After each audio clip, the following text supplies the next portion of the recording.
Selamat datang kembali para novelers di channel Bacain Novel. Kali ini Mimin akan lanjutin kembali bacain alur cerita novel, Arin, Istri yang Disia-sia dan Terbuang, sambungan dari video sebelumnya. Tapi sebelum itu, jangan lupa bagi yang belum subscribe silahkan di-subscribe, agar Mimin makin semangat upload alur cerita novelnya.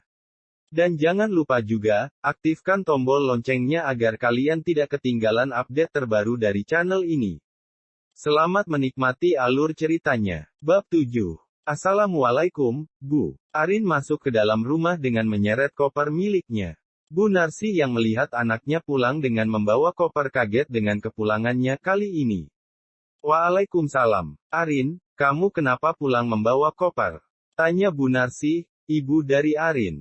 Mas Bayu usir Arin. Bu Narsi tampak terkejut. Arin yang merasa lelah badan dan pikiran memilih masuk ke kamarnya yang dulu ia tempati saat masih gadis. Bu Narsi pergi menyusul Bapak Karyo yang sedang berada di sawah untuk memintanya segera pulang. Bu Narsi panik melihat anaknya pulang dengan kondisi yang berantakan. Bu Narsi takut hal buruk telah terjadi pada anak sulungnya ini. Pak Karyo yang sedang mencangkul lahan di sawah berhenti dan menengok ke arah Bu Narsi. Pak, ayo, pulang, teriak Bu Narsi kembali. Pak Karyo yang melihat istrinya kalut, memilih segera menyudahi aktivitasnya. Ada apa, Bu? Sampai teriak-teriak begitu? Tanya Pak Karyo. Itu loh, Pak, anak kita, ucap Bu Narsi dengan nafas yang masih tersengal-sengal karena berlari. Anak kita kenapa? Ayo pokoknya Bapak pulang dulu, Arin pulang ke rumah membawa koper. Cepat, Pak. Pak Karyo kaget mendengar nama anak sulungnya yang pulang ke rumahnya. Ia langsung bergegas mengikuti langkah istrinya yang tampak berjalan sangat cepat. Pak Karyo dan Bu Narsi sampai di rumah. Badan Pak Karyo yang penuh lumpur ia basuh dahulu di sumur samping gubuknya. Bu Narsi mengetuk pintu kamar Arin dan masuk ke kamar anaknya bersama Pak Karyo. Arin, panggil Pak Karyo. Arin yang sedang menghadap jendela menengok ke arah Pak Karyo dan berdiri hendak bersalaman dengan Pak Karyo. Pak Karyo mengusap kepala anaknya yang tampak tak baik-baik saja dengan bekas air mata yang sudah mengering di pipinya. Maafin Arin Pak, Arin tidak mengabari Bapak dan Ibu kalau Arin mau pulang. Bolehkan Arin tinggal di sini lagi? Tanya Arin lirih. Karyo dan Bu Narsi duduk di tepian ranjang yang tampak usang ini, dan memandang anaknya dengan mata yang berkaca-kaca. Tentu saja, Nak. Kamu ada apa tiba-tiba pulang? Tanya Narsi. Arin nggak apa-apa Bu, Arin hanya sudah tak sanggup melanjutkan pernikahan Arin dengan Mas Bayu. Arin lelah, ucap Arin kembali meneteskan air matanya. Ada apa Nduk? Cerita sama Bapak. Arin hanya diam tak berkata. Arin masih belum bisa menceritakan semua hal yang terjadi pada dirinya. Hatinya masih kacau, ia tak bisa lagi berkata-kata. Karyo dan Narsi menghela nafasnya, ia paham jika sekarang Arin belum bisa menceritakan segalanya. Baiklah kalau begitu, kamu istirahat saja. Nanti kalau sudah siap cerita, Bapak sama Ibu siap mendengarkan. Arin menatap kedua orang tuanya yang tampak tua, sanggupkah ia menjadi beban keluarganya di masa tua mereka sekarang ini? Arin melihat pada Pak Karyo sambil berkata, Pak, panggil Arin saat Pak Karyo hendak beranjak. Arin minta maaf. Bolehkan Arin bercerai dari Mas Bayu? Karyo kembali duduk dan menasehati anaknya yang sedang dilanda kesedihan ini. Apapun keputusanmu, Bapak ikuti. Bapak tak akan memaksa lagi bagaimana kehidupanmu. Kesalahan Bapak mungkin karena dahulu mengira kamu akan bahagia dengan Bayu karena dia anak yang pantang menyerah dan gigih dalam bekerja. Tapi dari sorot matamu, Bapak yakin masalahmu bukan masalah sepele. Sebaiknya kamu sholat istihoro untuk memutuskan hal sebesar ini. Bapak akan menunggu kamu menceritakan semua masalah itu, baru kita akan memikirkan jalan keluarnya, ucap Karyo. Karyo mengenal Bayu saat tak sengaja menolong Bayu yang jatuh dari motornya dan mengantarnya pulang ke rumah orang tua Bayu kala itu. Karena telah berbuat baik, kedua orang tua Bayu menjalin silaturahmi dengan baik. Ayah Bayu yang waktu itu masih sehat, meminta secara langsung Arin untuk menjadi istri Bayu. Pak Jaka yang sangat menyukai sosok Arin yang ramah itu, sepakat menjodohkan anaknya. Sayangnya, bapak mertua Arin meninggal saat usia pernikahan Arin baru 1 tahun. Mulai saat itu, Reni ibu mertua Arin berubah menjadi kasar dan dingin pada Arin. Reni menyangka, kepergian Jaka suaminya itu adalah gara-gara menikahkan Arin dengan Bayu. Baik, Pak. Kedua orang tua Arin keluar kamar Arin dan membiarkannya beristirahat. Pasti Arin ada masalah besar, Pak. Mungkin saja, Bu. Bapak juga tak pernah melihat anak kita serapuh itu. Daripada kita menduga-duga, kita tunggu Arin tenang saja dulu. Mungkin nanti dia mau menceritakan semuanya pada kita. Bapak mau ke sawah lagi, cangkulan Bapak tinggal sedikit selesai. Paling jam 3 nanti sudah selesai, ucap Pak Karyo. Maaf ya, Pak. Jadi bikin Bapak bolak-balik ke sawah. Nggak apa-apa, Bapak pergi dulu ya, Bu. Assalamualaikum, pamit Pak Karyo. Di dalam kamar Arin tak bisa beristirahat.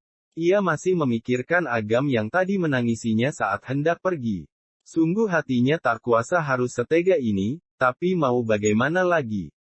Pilihan bersama Bayu sungguh sangat menyesakan. Jika saja ia mempunyai ponsel untuk menghubungi Agam, pasti ia sudah melakukannya. Namun sayangnya, ia tidak diperbolehkan Bayu memiliki benda yang satu itu. Pikiran Arin buntu, ia tak bisa mencari jalan keluar dari masalahnya ini. Bercerai memang jalan terbaik, tapi bagaimana dengan Agam? Sungguh hati ini berat hanya untuk Agam, pada Bayu ia bahkan sudah kehilangan rasa sejak dibawanya Susi ke rumahnya. Walau ia belum tahu, wanita itu benar-benar saudara jauh Bayu atau bukan. Tapi Arin yakin, jika dia bukan saudaranya. Entah kenapa ia sangat yakin, dan dia ingin semuanya berakhir dengan segera. Azan Isya berkumandang, selepas dari surau Pak Karyo meminta Bu Narsi untuk memanggil Arin menemuinya di depan. Rin, dipanggil Bapak ke depan, ucap Narsi. Iya Bu. Arin berjalan pelan mengikuti perintah Narsi agar menghadap bapaknya itu. Lelaki yang amat ia hormati karena kearifannya, serta kebijaksanaannya saat memutuskan suatu hal membuat Arin sangat menghormati beliau. Duduk Rin. Arin duduk di depan Karyo, sambil menunduk ia mencoba menetralkan hatinya untuk bisa menceritakan semuanya. Sudah baikan Rin? Tanya Pak Karyo membuka percakapan. Alhamdulillah Pak, sudah lebih baik, jawab Arin sambil tersenyum. Sebetulnya hatinya masih kacau karena memikirkan masalah rumah tangganya. Bapak sudah boleh bertanya. Arin mengangguk dan mendongakkan kepalanya. Kamu ada apa dengan Bayu? Sampai pulang ke rumah membawa koper. Apa ada hal besar yang terjadi? Arin menatap kedua orang tuanya, mencari keberanian untuk mengatakannya. Pak Karyo menggenggam erat tangan Arin seakan berusaha menguatkan anaknya untuk bercerita. Pak, Arin minta pisah sama Mas Bayu karena dia sudah zalim pada Arin. Bahkan, dia sampai memukul pipi Arin di depan wanita lain yang ia bawa ke rumah. Mas Bayu juga tak pernah menafkahi Arin dengan layak selama ini, Arin sudah lelah Pak. Arin tak kuat melanjutkan pernikahan ini, ucap Arin mulai meneteskan air matanya. Bu Narsi tampak terpancing emosi mendengar anaknya yang ia jaga sedari kecil ini dipukul dan disakiti seperti ini. Benar-benar kurang ajar Bayu itu. Ibu saja yang melahirkannya tak pernah sekalipun memukul Arin. Ibu paham betul anak-anak ibu, dia tak mungkin berbuat aneh-aneh. Jika Arin berkata demikian, kita harus bertindak, Pak, sahut Bu Narsi penuh amarah. Sabar, Bu. Kita harus pakai ilmu sabar dulu dalam mengurai masalah. Biar tak tambah rumit, ucap Karyo menasehati ibunya. Benarkah apa yang kamu katakan, Duk? Tanya Pak Karyo seakan belum mantap dengan perkataan anaknya ini. Setahu dia, selama dirinya berkunjung ke rumah Bayu, Bayu selalu menyambutnya dengan ramah seperti tak ada kejadian apapun di dalam rumah tangga anaknya. Kini ia harus mencari tahu apa yang terjadi di keluarga anaknya ini. Ia tak ingin terjadi kesalahan dalam memutuskan suatu hubungan yang sakral ini. Jika terbukti Bayu yang salah, ia tak akan keberatan jika Arin menggugat cerai Bayu.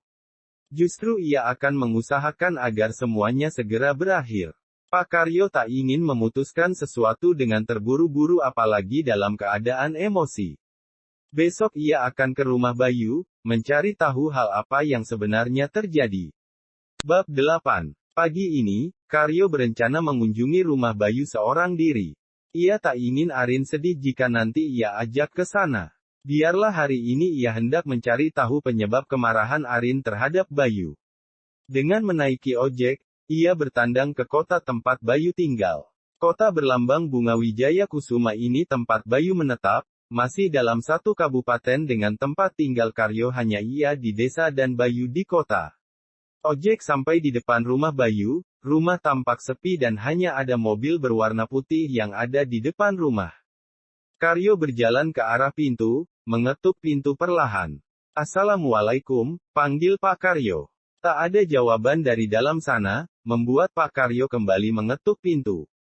Terdengar suara dari arah jendela dan itu seperti sebuah desahan wanita dan laki-laki.